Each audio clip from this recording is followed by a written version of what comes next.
उसमें से 25 साल वो सिर्फ मराठों से लड़ता रहा लेकिन जीता नहीं। ये सालों तुम्हारी औकात है। और उसकी ये हालत किसने की? हम मराठों ने की। जो बादशाह दिल्ली में तख्त पे बैठा था उसे तख्त से हमने उतारा नीचे, उसे महाराष्ट्र में लाए, महाराष्ट्र में उसको सड़ाया हमने और वो सड़ सड़ के मरा है, लंगड़ाते हुए मरा है। जिस बादशाह को महाराष्ट्र में आने के बाद महाराष्ट्र से बाहर जाने हमने नहीं दिया। और आज भी औरंगजेब के औलादों को हम बताते, इसी तरह औरंगजेब पे तुम अगर बाप की तरह प्रेम करते हो तो इस छत्रपति शिवाजी महाराज हमारे बाप है। हमारे बाप के खिलाफ बात करोगे, हमारे बाप के खिलाफ बोलोगे तो सालों औरंगजेब के औलादों, जैसे औरंगजेब को मारा था इस महाराष्ट्र की भूमि में, उसी तरह तुम लोगों को भी मारेंगे हम। नमस्कार, मेरा नाम है योगेश जनार्दन चिले। इसके पहले मैंने सभी वीडियो मेरे जो बनाए वो सभी मराठी में बनाए थे, लेकिन आज जानबूझ के ये वीडियो मैं हिंदी में बना रहा हूँ क्योंकि 2 दिन पहले मैंने फेसबुक पे एक छोटा वीडियो डाला था छावा फिल्म के बारे में। तो उस पर कुछ औरंगजेब की औलादें आई और वो सवाल पूछने लगी कि ये जो फिल्म है ये सब झूठी कहानी है, ऐसा हुआ ही नहीं है। हमारे औरंगजेब तो इतने बड़े थे कि मराठों की औकात नहीं थी उनके सामने लड़ने की।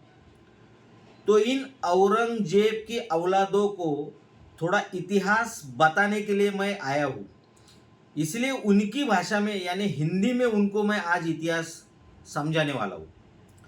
मेरी हिंदी इतनी अच्छी नहीं है लेकिन आशा है आप समझ लेंगे मुझे क्या कहना है वो। तो पहली बात तो ये है कि औरंगजेब महाराष्ट्र में आया क्यों? जिस औरंगजेब की सत्ता आज के पूरे हिंदुस्तान पे, पाकिस्तान पे, पूरे बांग्लादेश पे और आधे अफगानिस्तान पे थी, वो औरंगजेब छोटे से स्वराज्य के मालिक छत्रपति शिवाजी महाराज को खत्म करने के लिए महाराष्ट्र में आए क्यों? वो तो अपने सरदार भी भेज सकते थे, उन्होंने अपने सरदार भेजे भी, लेकिन छत्रपति शिवाजी महाराज के सामने उसके सरदार टिके नहीं, मारे गए, भाग गए। शाइस्ते खान को तो सपने में भी छत्रपति शिवाजी महाराज दिखने लगे। एक जगह पे औरंगजेब ने लिखा भी है कि मेरे जीवन की सबसे बड़ी अगर कोई दिक्कत है तो वो यही है कि छत्रपति शिवाजी महाराज मेरे कब्जे से भाग गए। ये मेरे जीवन की सबसे बड़ी गलती थी। तो आप सोचिए, छत्रपति शिवाजी महाराज जब तक जिंदा थे तब तक औरंगजेब को हिंदुस्तान का राजा, पूरे पाकिस्तान का, पूरे बांग्लादेश, अफगानिस्तान का बादशाह होने के बावजूद भी वो अपने मन के हिसाब से राज्य नहीं कर सकता था। उसे डर लगने लगा था क्योंकि छत्रपति शिवाजी महाराज से प्रेरणा लेके बुंदेलखंड के छत्रसाल राजा ने भी खुद का स्वतंत्र राज्य खड़ा किया था। औरंगजेब को यह डर लगने लगा था कि इसी तरीके से अगर छत्रपति शिवाजी से प्रेरणा लेके सभी हिंदू राजाओं ने अपने राज्य को स्वतंत्र किया तो मैं किस पे राज करूंगा। तो ये जो छत्रपति शिवाजी महाराज का विचार है ये यही खत्म करना जरूरी है। इसी सोच से औरंगजेब छत्रपति शिवाजी महाराज के मृत्यु के बाद महाराष्ट्र में आया था और वो चाहता था कि मराठों का साम्राज्य, स्वराज्य, ये मैं शायद 6 महीने में, 1 साल में मैं खत्म कर दूंगा।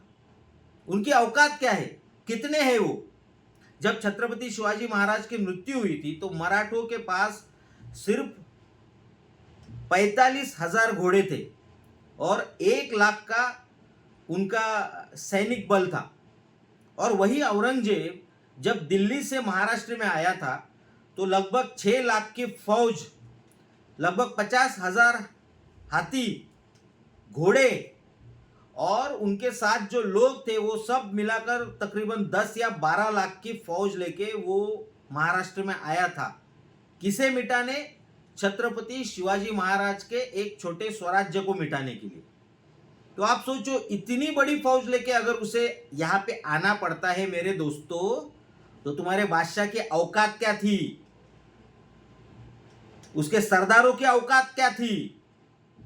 हमारे मुट्ठी भर मराठा वो खत्म नहीं कर पा रहे थे, इसलिए तुम्हारे बादशाह को खुद की गद्दी, खुद का तख्त छोड़ के महाराष्ट्र में आना पड़ा। उसे लगा था अभी 1 साल में हम पूरा महाराष्ट्र खत्म कर देंगे, सब मराठे खत्म कर देंगे। हुआ क्या? पहला किला जीतने गया रामसेज नासिक के यहाँ, 5 साल लगे उसको।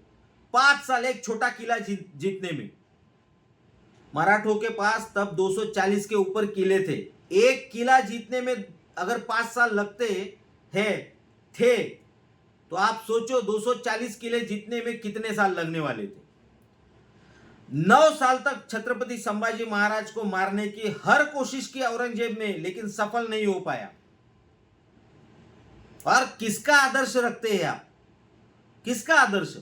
छत्रपति संभाजी महाराज अपनों को मार के गद्दी पे नहीं आए थे। जिन्होंने उनको मारने की कोशिश की, उन्होंने जीवन दान दिया था एक बार। उनके खुद की सौतेली मां को उन्होंने जिंदा रखा था। क्यों? क्योंकि महाराष्ट्र में हिंदुओं में अपने भाइयों को, अपने मां को, अपने बाप को मारने की रिवाज नहीं है, जो तुम लोगों में होता है, मुगलों में होता है। मैं तुम लोगों में इसलिए कहा क्योंकि जो औरंगजेब को खुद का बाप मानते हैं, ये उनका रिवाज है। अभी मुगलों की शुरुआत कहाँ से हुई? बाबर से। बाबर को अकाल मृत्यु आई। उसके बाद गद्दी पे कौन आया? हुमायूं आया। हुमायूं ऐसे ही गद्दी पे आया क्या? नहीं, उसने अपने भाई, सगे भाई कामराज की आंखें निकाली। देखो क्या क्रूरता है। अरे खुद के भाई की आंखें निकाली, ये तुम लोगों के आदर्श है। हुमायूं के बाद कौन आया? अकबर। अभी दुनिया कहती है अकबर बहुत अच्छे राजा थे, हिंदुओं के साथ अच्छा सलूक किया। अगर अकबर का आपको इतना अभिमान है, मैं आपको एक बात बताता हूं। मोहम्मद पैगंबर के बारे में अकबर ने क्या लिखा है, एक बार पढ़ के ले लो। पढ़ के देखो क्या लिखा है। ये पूरा अभिमान है ना, मिट्टी में मिल जाएगा। मैं बता नहीं सकता। जो लिखा है वो अगर मैं बताऊंगा ना मेरे मुंह से, तो फतवे निकलेंगे मेरे खिलाफ। जाओ खुद स्टडी करके देखो क्या अकबर ने मोहम्मद पैगंबर के बारे में लिखा है। मैं रेफरेंस दे रहा हूं उसके। अकबर का लड़का था जहांगीर, जिसे आप सलीम भी कहते हैं, खुद के बाप के खिलाफ खड़ा हुआ था बाप को मारने के लिए। ये रिवाज है तुम्हारा। जहांगीर का बेटा शाहजहां, शाहजहां का बेटा औरंगजेब। औरंगजेब ने गद्दी पे आने के लिए क्या किया? खुद के सभी भाइयों को मारा। बड़ा भाई दाराशु को तड़पा तड़पा के मारा। सब बहनों को मारा। बेटियों की कत्ल की। खुद के बाप को जेल में डाल दिया और वहां पे भी बाप को तड़पा तड़पा के मारा है। तो इस रिवाज से अगर आप आते हैं और इसी रिवाज से औरंगजेब आया था, वो अगर आपका आदर्श है, आप पे कौन भरोसा करेगा? तो आदर्श ऐसे रखो जैसे छत्रपति शिवाजी महाराज अपने पिताजी के आदेश के बाहर कभी गए नहीं। छत्रपति संभाजी महाराज मरते दम तक पिताजी ने जो कहा है उसी राह पे चले। ये हमारा रिवाज है, ये हिंदुओं का रिवाज है। औरंगजेब जिसका बाप है, उनके रिवाज ही अलग है। उनके नस नस में गद्दारी बैठी है। उनके नस नस में अपने परिजनों के साथ अव्यवहार करना बैठा है। जिस औरंगजेब, तुमको लगता है ना जी ये औरंगजेब शान और शौकत से मरा होगा? मैं आपको एक रेफरेंस देता हूं। औरंगजेब जब मरा, मराठों ने उसकी क्या हालात कर दी थी। 1700 में 1680 में छत्रपति शिवाजी महाराज की मृत्यु हुई। उसके बाद 1689 में छत्रपति संभाजी महाराज की मृत्यु हुई। औरंगजेब को लगा अभी मराठा साम्राज्य खत्म हो गया, लेकिन नहीं, मराठा साम्राज्य के छत्रपति बने राजाराम महाराज। 1700 तक राजाराम महाराज मुगलों से लड़ते रहे। 1700 के बाद उनकी महारानी तारा रानी 1707 तक यानी औरंगजेब के मृत्यु तक उनसे लड़ते रही। औरंगजेब की पूरी राजनीतिक जीवनी जो है वो 50 साल की है। उसमें से 25 साल वो सिर्फ मराठों से लड़ता रहा, लेकिन जीता नहीं। ये सालों तुम्हारी औकात है, ये औकात है तुम्हारी। 25 साल तक हमसे लड़ते रहे लेकिन जीते नहीं, और जब मरे तब तुम्हारे औरंगजेब की हालत क्या थी मैं आज तुमको बताता हूं। ये इटालियन ट्रैवलर था एक, मनुची करके, निकोलाई मनुची, जो औरंगजेब के शिविर में गया था, डेरे में। महाराष्ट्र में औरंगजेब का जहां डेरा लगा था, उस डेरे में निकोलाई मनुची गया था, और उसने लिखा है उस डेरे के हालात क्या थी। पढ़ के बताता हूं तुमको, और सुनो और समझो क्या हालत थी। पृथ्वी पर उसके शिविर जैसे, उसके यानी औरंगजेब के, तुम्हारे बाप की, पृथ्वी पर उसके शिविर जितनी गंदी कोई जगह नहीं है। देखो क्या लिखा है। तुमको लगता है ना औरंगजेब शान और शौकत में मरा है। अभी हम मराठों से लड़ते लड़ते उसकी हालत क्या हुई है देख लो। साला सड़ते हुए लंगड़ाते हुए मरा है वो। 1700 साल में उसका पैर गया, लंगड़ाने लगा था वो, तैमूर लंग की तरह। वो एक लंगड़ा तैमूर लंग था और दूसरा है औरंगजेब लंगड़ा। अभी सुनो उसके हालात क्या थे। पृथ्वी पर उसके शिविर जितनी गंदी कोई जगह नहीं है। हर दिन अनगिनत लोग और जानवर मर जाते हैं और पीछे रह जाती है केवल गंदगी। साले कीचड़ में सुअर की तरह बैठता था ये औरंगजेब तुम्हारा। सुनो अभी आगे। जानवरों की तरह मरे हुए लोगों को रस्सियों से बांधकर घसीटा जाता है, समझे। ये डेरे की हालत थी। और जो शव के शरीर पर जो भी है सब उतार कर शव को गड्ढे में ढकेला जाता है। उसके डेरे में लोमड़िया और कुत्ते आराम से रहते हैं। लोमड़िया और कुत्ते रहते थे, क्यों? क्योंकि इतनी लाशें उन्हें खाने के लिए मिल रही थी।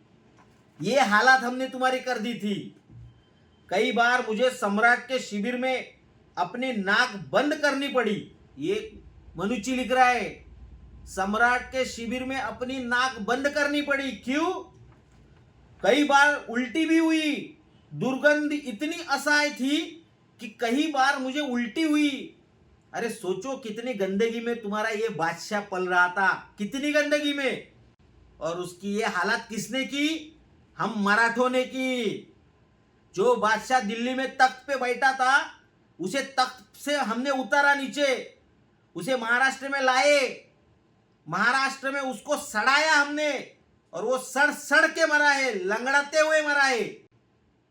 कोई बादशाह की शानो शौकत मरते वक्त उसके साथ नहीं थी। शिविर में इतनी मक्खियां है कि खाने को कुछ नहीं है। अरे मक्खियां बैठ बैठ के बादशाह मरा है तुम्हारा, मक्खियां बैठ बैठ के। किस बादशाह के बड़प्पन की बात करते हो तुम? जिस बादशाह को महाराष्ट्र में आने के बाद महाराष्ट्र से बाहर जाने हमने नहीं दिया, और आज भी औरंगजेब के औलादों को हम बताते। इसी तरह औरंगजेब पे तुम अगर बाप की तरह प्रेम करते हो तो इस छत्रपति शिवाजी महाराज हमारे बाप है। हमारे बाप के खिलाफ बात करोगे, हमारे बाप के खिलाफ बोलोगे तो सालों औरंगजेब के औलादों, जैसे औरंगजेब को मारा था इस महाराष्ट्र की भूमि में, उसी तरह तुम लोगों को भी मारेंगे हम। जय हिंद, जय महाराष्ट्र।